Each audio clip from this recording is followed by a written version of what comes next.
आई, आणखी भाजी वाढ ग. काय रे, नक्की आवडली ना भाजी? तू केलेली भाजी आणि मला आवडणार नाही असे कधी होईल का? खूप आवडली म्हणून तर मी इतकी खाल्ली. मन नाही भरत बघ, थोडी वाढ. लेकाचे हे शब्द ऐकून सुरेखाताई मात्र भरून पावल्या. न कळतपणे त्यांच्या डोळ्यात आसवाची दाटी झाली. जे सुख, जे कौतुकाचे शब्द एकेकाळी नवऱ्याकडून त्यांना अपेक्षित होते ते आता लेकाकडून त्यांना मिळत होते. मुलाने आईला विचारले, काय झालं आई? अगं, भाजी खूप छान झाली आहे, मी खोटं नाही ग बोलत. अगदी मला हवी तशी, किंबहुना त्यापेक्षाही छान झाली आहे. आई म्हणाली, माहीत आहे रे राजा, मला तुला खूप आवडली आहे भाजी. तुझा चेहरा स्पष्ट सांगतोय. मग अशी रडवली का आहेस? केविलवाण्या स्वरात प्रथमेशने प्रश्न केला. काही नाही रे, जुन्या काही गोष्टी आठवल्या. डोळ्यातील अश्रू पदराने टिपत अत्यंत भावूक आवाजात सुरेखाताई उद्गारल्या. आता कुठे प्रथमेशला आईच्या बोलण्याचा अर्थ समजला होता. आईला तर कौतुक बाबाकडून कधीच मिळाले नाही. बाबांच्या कौतुकाच्या 2 शब्दासाठी ती आसुसलेली असायची.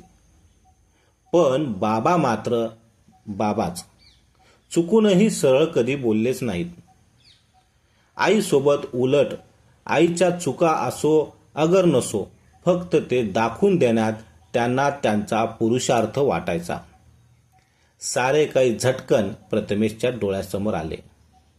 जेव्हापासून समजायला लागले तेव्हापासून प्रथमेशने हे असे चित्र पाहून मोठा झाला होता. सुरेखाताई मात्र चुकूनही कधी उलट उत्तर द्यायच्या नाहीत.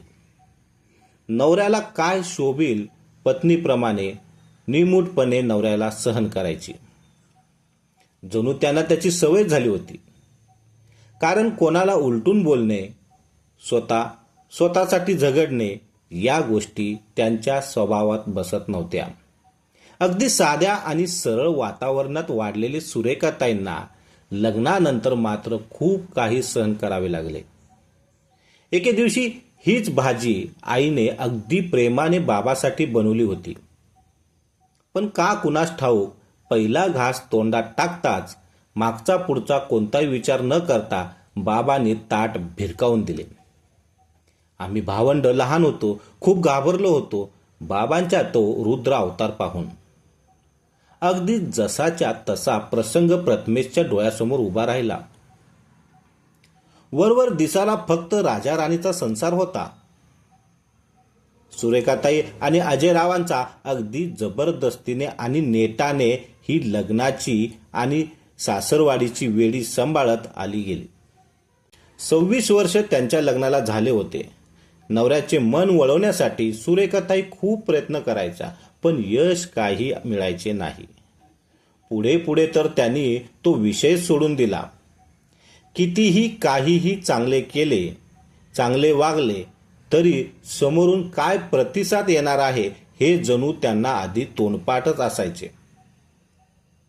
पण काही गोष्टी सहनशक्तीच्या पलीकडे जेव्हा जायच्या तेव्हा खूपदा त्यांच्या मनात यायचे, तोडून टाकावी ही सारी बंधने, नको त्या लग्नाच्या बेडीचे जोडखंड. पण दुसऱ्या क्षणी प्रथमेश आणि पृथ्वीचा चेहरा त्यांच्या समोर यायचा आणि लगेचच मनाची बाजू समजून घालत पुन्हा एकदा त्या लग्नाच्या बंधनात राहायच्या. आशेची नवीन किरणे ओंजळीत सामावून घेण्यासाठी त्या सज्ज व्हायच्या. क्षणभर सुरेखाताई देखील भूतकाळात रमल्या. आई, अगं कुठं हरवलीस? सुरेखाताईच्या हाताला स्पर्श करत प्रथमेशने त्यांची तिंद्रा भंग केली. अगं आई, नको जास्त विचार करू. कडू आठवणीची ही पाने अलगद बाजूला सारायची असतात. फाडून फेकायला देखील हरकत नाही बघ. असं कायमस्वरूपी त्यांना नाही जपून ठेवायचं. काही गोष्टी कितीही दूर लोटल्या ना बाळा, तरी त्यांचा परिणाम मनावर इतका खोलवर झालेला असतो ना की ठरवूनही मन त्यांना असं सहजासहजी विसरता नाही येत रे. रडलेल्या स्वरात सुरेखाताई बोलल्या.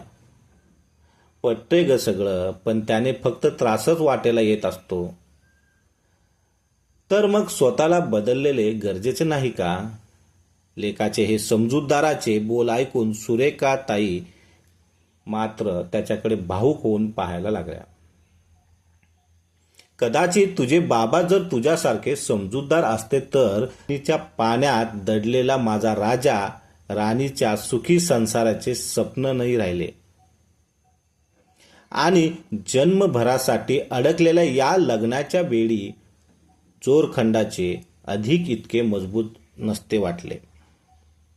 मनातल्या मनात सुरेखाताई बोलल्या.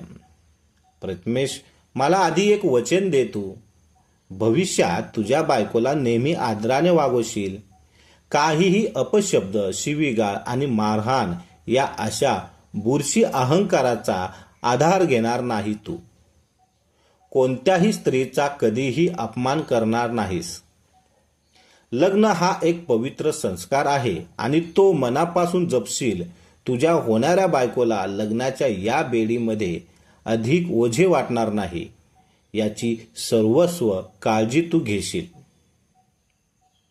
आई ग, जरी काही चुकीच्या गोष्टी पाहत मोठा झालो असलो तरी संस्कार मात्र तुझेच आहे ना. चांगले काय वाईट काय या सगळ्या गोष्टी तूच तर शिकवत आली आहेस. आमच्यावर विश्वास ठेव. तुझ्या संस्कारावर सगळे तुझ्या मनासारखेच घडेल. काहीही चुकीचे नाही वागणार मी. सुरेखाताईचा भूतकाळ. जे काय वाटत असेल त्यांना त्यांच्या लग्नाच्या बेडी चला तर जाणून घेऊया. सुरेखा नुकतीच 18 वर्षाची झाली आणि शेजारच्याच गावातील संपतराव पाटलांचा मुलगा अजय याचे स्थळ सुरेखाला चालून आले. त्या काळी मुलीची पसंती विचारात घेण्याची पद्धत नव्हती. स्थळ आल्यावर मुलीची जुबामी माहिती पुरेशी. लग्न जुळायला अगदी तसेच काही झाले. सुरेखाच्या लग्नाला बाबतीत एकुलता एक मुलगा, त्यात पाटील घराणे आणि आर्थिकदृष्ट्या भक्कम पार्टी, संपूर्ण प्रॉपर्टीचा एकुलता एक वारसदार होता. अजय मग काही म्हणण्याचा प्रश्नच कुठे. लेकीच्या भविष्याचा विचार करून विजयरावांनी देखील जास्त अडवेळे न घेता होकार देऊन टाकला. जोडा अगदी साजेसा होता. थोडक्यात काय तर मुलाच्या घराची श्रीमंती आणि पाटील घराने एवढेच काय ते पुरेसे ठरले सुरेखाचे लग्न जुळल्यावर. मनातून सुरेखा तर खूपच आनंदी झाली. इतका देखणा आणि रुबाबदार नवरा जो मिळणारा, सुरेखाचा आनंद गगनास मावेनासा झाला. तिच्या चेहऱ्यावरून आनंद ओसांडून वाहत होता. अजयरावांची पिळदार शरीरदृष्टी आणि भरदस्त व्यक्तिमत्व एकाच नजरेस तिला भावले होते. राजाचा आणि राणीच्या सुखी संसाराची स्वप्न ती मनातून रंगू लागली. भविष्यातील प्रत्येक सुखद क्षणाची मनोमत ती आखणी करू लागली. स्वतःला खूपच भाग्यवान समजत होती. सुरेखाच पुढच्या काही दिवसात देवा ब्राह्मणाच्या साक्षीने मोठ्या थाटामाटात सुरेखा आणि अजयरावांचा विवाह सोहळा संपन्न झाला. लक्ष्मीच्या पावल्याने सुरेखाचे पाटील घराण्यात आगमन झाले. लहानपणी भातुकलेच्या खेळादरम्यान तिने मनोमत रंगलेल्या लग्नाचे स्वप्न अखेरास सत्यात उतरले होते. मोठा आईस पाईस वाडा पाहून सुरेखाचे तर डोळे दिपले. आनंदाचे तेज तिच्या चेहऱ्यावर ओसांडून वाहत होते. खरंच एखाद्या राजवाड्यासारखा सजवला होता पाटलांचा वाडा. त्यांच्या एकुलता एका वारसाचे ते लग्न होते. जिकडे तिकडे झेंडूच्या फुलाची तोरणे वाड्यातील आणखीनच शोभा सौंदर्य फुलवीत होती. सुरेखाचे वाड्यात पाऊल पडताच बाहेर फटाक्यांची आतिषबाजी झाली. नव्या नवरीच्या गृहप्रवेशाचा एक अस्मरणीय असा सोहळा साजला होता. पाटलाच्या दारी खरंच सुरेखा तर स्वतःला मनोमत राजाची राणी समजू लागली होती. कारण तिला हव्या हव्याशा वाटणाऱ्या लग्नाच्या बेडीत ती जी आज अडकली होती, सारे काही स्वप्नात वाटत होते तिला. अजयरावांची अर्धांगिनी बनून मोठ्या थाटामाटात पाटलांच्या वाड्यात तिचा गृहप्रवेश पार पडला. एक एक करत लग्नाचे सारे विधी पार पडत होते. 2च दिवसात सत्यनारायण पूजा देखील पार पाडली. अवघ्या पंचकृषीतील मंडळी जमली होती या पाटील घराण्याच्या वडेबाज पाहायला. 2च दिवसात सुरेखाला नव्या घराची ओळख पटू लागली. मदतीला नोकर चाकर होतेच, त्यामुळे इकडचा तांब्या तिकडे करायची गरज नव्हती तिला. नव्या नैरीच्या चेहऱ्यावर वेगळेच ते चमक होते. चेहऱ्यावर पिवळसर हळदीचा रंग तिच्या सुंदरतेत आणखीच भर घालत होता. लग्नाचे सगळे विधी थाटामाटात पार पडले. आता सुरेख ज्या क्षणाची मनोमत आसुसलेली होती, तो क्षण अखेर 8 दिवसाच्या प्रतीक्षेनंतर आज तिच्या वाटेला येणार म्हणून सकाळपासून तिची कळी खुललेली होती. दिवसाचा एक एक क्षण तिला वर्षासारखा वाटत होता. त्यातच अजयरावांच्या प्रेमाचा त्या पहिल्या मिठीसाठी ती आतुरली झालेली होती. वेळही जणू आज जाणून बुजून स्तब्ध झाली की काय असे राहून राहून तिला वाटत होते. नुसत्या विचारानेच तिला या लग्नाच्या बेडीचे खरे सुख काय असते ते अनुभवायची घाई झाली होती. जेव्हा आटपून सुरेखा तिच्या खोलीत गेली, अजयरावांची भरदस्त शरीरदृष्टी तिला मनोमत मोहित घालत होती. मोठ्या आतुरतेने ती त्यांच्या खोलीत येण्याची वाट बघत होती. तिने डोळे बंद करून स्वप्न बघता बघता तिच्या डोळा कधी लागला तो तिला समजलेच नाही. अचानक घड्याळात 12चा ठोका पडला. तिला जाग आली. बघते तर काय, अजयराव अजून आले नव्हते खोलीत. एक एक करत प्रश्नाची मालिका तिच्या समोर उभी राहिली, पण एकही क्षणाचे उत्तर तिला सध्या तरी मिळत नव्हते. अजयरावांची वाट पाहत पाहत तिने रात्र जागून काढली. पहाटे 5च्या ठोक्याला ते खोलीत आले. एक शब्दही न बोलता ते आडवे झाले. न राहून सुरेखाने त्यांना विचारले, कुठे होता रात्रभर? सुरेखाचे या प्रश्नाचे अजयरावांच्या पुरुषी अहंकार मात्र दुखावला गेला. आज विचारलेस ठीक आहे, पण हे शेवटचं. यापुढे मी काय करतो, कुठे जातो हे विचारायचे नाही. या घरात राहायचे असेल तर असले नखरे खपून घेतले जाणार नाहीत. एवढे बोलून अजयरावांनी तोंडावर पांघरून ओढले आणि काही क्षणातच ते घोरायला देखील लागले. अजयरावांचा तोंड उघडताच एक वेगळाच वास सुरेखाला जाणवला. आता न समजा इतकं ती दूधखोळी तर नक्कीच नव्हती. काही वेळापूर्वी जे लग्नाची बेडी तिला हवी हवीशी वाटत होती ती एका क्षणात तुटून मुक्त करावं, स्वतःला काही नाही करता आले तर आत्ताच्या आता वाड्याच्या मागे असलेल्या विहिरीत जाऊन कायम संपून टाकावं स्वतःला. नको नको त्या विचाराने सुरेखाचे मन बदलून गेले. तिची फसवणूक झाले आता तिच्या लक्षात आले होते. डोळ्यातील अश्रू थांबायचे नावच घेईना. माहेरचा उमरा ओलांडताना आईने डोळ्यात अश्रू आणत दिलेल्या उपदेशवाणी सुरेखाच्या कानात गुंजत होती. काहीही झाले तरी बाबांची मान खाली जाणार नाही याची काळजी तू घे. नवऱ्याची सासरचा माहेरचा मान आता तुझ्याच हाती आहे. आईचा एक शब्द आठवून सुरेखाच्या डोळ्यातून आसवांचा महापूर ओसांडू लागला होता. आता आईच्या दिलेल्या शब्दाची बेरीज जपायची, सप्तपदीत वचनबद्ध झालेली ही लग्नाची बेडी जपायची हेच सुरेखाला समजेना. जिवंतपणे या अशा मरण यातना आता रोजच्या सहन कराव्या लागणार या नुसत्या विचाराने सुरेखा पुरती हतबल झाली होती. दुसऱ्या दिवशी सुरेखा त्यांच्या नौकर मंडळीकडून अजयबद्दल बरीचशी माहिती सुरेखाने काढली. सारे काही समजल्यावर सुरेखाच्या पायाखालची जमीनच सरकली. अजयराव अगदी तरुण वयात बाईचा आणि बाटलीचा नाद लागला होता. एवढेच नाही तर अवघ्या पंचकृतीत कुठेही तमाशा आहे असं समजल्यावर अजयराव तमाशाला जाणार नाही असे कधीच व्हायचे नाही. जणू काही त्यांचा तो आता एक छंद बनला होता. एकुलता एक मुलगा, त्यामुळे आईच्या लाडाकोडानेच हे सारे परिणाम होते. हे सत्य अखेर सुरेखाला समजले होते. सारे काही समजून सुद्धा सुरेखा का बांधून ठेवले स्वतःला या तकलादू अशा लग्नाच्या बेडीत. रात्रभर तमाशा आणि दुसऱ्या दिवशी दिवसभर लोळत पडणे हा जणू अजयरावांचा दिनक्रम झाला होता. त्यांच्या मनातले ते स्वतः मालक होते. त्यांच्यामध्ये कोणी बोललेलं ते अजिबात खपून घ्यायचे नाहीत. दुसऱ्याच दिवशी सुरेखाने सासूला गाठले. काय केले तुम्ही लोकांनी माझ्या आयुष्याचे असे वाटोळे. रागातच सुरेखाने सासूला प्रश्न केला. डोळ्यातले पाणी डबडबले. रागाची लाली तिच्या डोळ्यात उतरली होती. पोरी, माझा नाईलाज होता ग.